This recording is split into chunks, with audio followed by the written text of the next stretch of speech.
Hey! Hey! You're milking the cow again? Yeah, that's all it's good for. What do you mean, again? It's just that everybody's bringing out their dairy cows right now, and our cow seems rather tired. Couldn't it offer something other than milk? Well, you can reach out and touch it if you want to. I don't want to. Well, couldn't the cow be good for meat? Nope. A cow can either be dairy or meat. It can't be both. Yeah, but what about Inception or The Matrix or... You're ruining the metaphor! Sorry.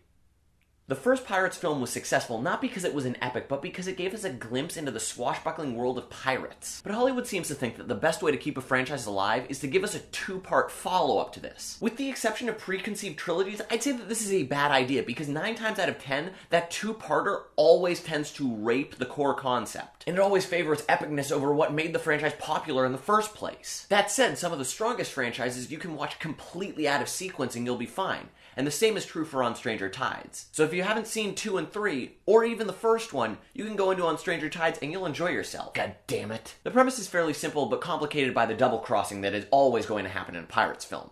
It's a race to the Fountain of Youth, otherwise known as Indiana Jones and the Last Crusade. That's really what these films are. Indiana Jones with pirates. Mystic treasures, traps, a great score. Thanks again for that, Hans Zimmer. It makes any scene more fun. And the score also has Rodrigo y Gabriela in there, which is always good, especially considering the Spanish flavor of this film. The film feels fresher than the previous Bastard 2, and Deb is playing less of a caricature of himself this time, which you can clearly see by him not saying savvy or asking about the rum 1,000 times. Honestly, were Dead Man's Chest and At World's End just fan fiction? Good God. Actually, what makes this film work so well is the subtle nuances in characters and the focus on relationships. Depp's Captain Jack Sparrow is done babysitting Orlando and Kiera, and is paired opposite a fling from his past, played by Penelope Cruz. And Barbossa has beef against Blackbeard. There's motivation behind all of the actions in this film. Things aren't just stringing you along to the next set piece. Or if it is, it's more cleverly masked. Also important to this story is the rewriting of history and mythology. The best example being the mermaids. These creatures don't want to be part of your world. Oh no, they're part siren, part piranha. And some fun times are to be had there. Overall, the script offers a ton of new richness to the pirate world. It's a little more sexual than I remember, but that could just be because of Penelope Cruz. She has that charming ability to be batshit crazy,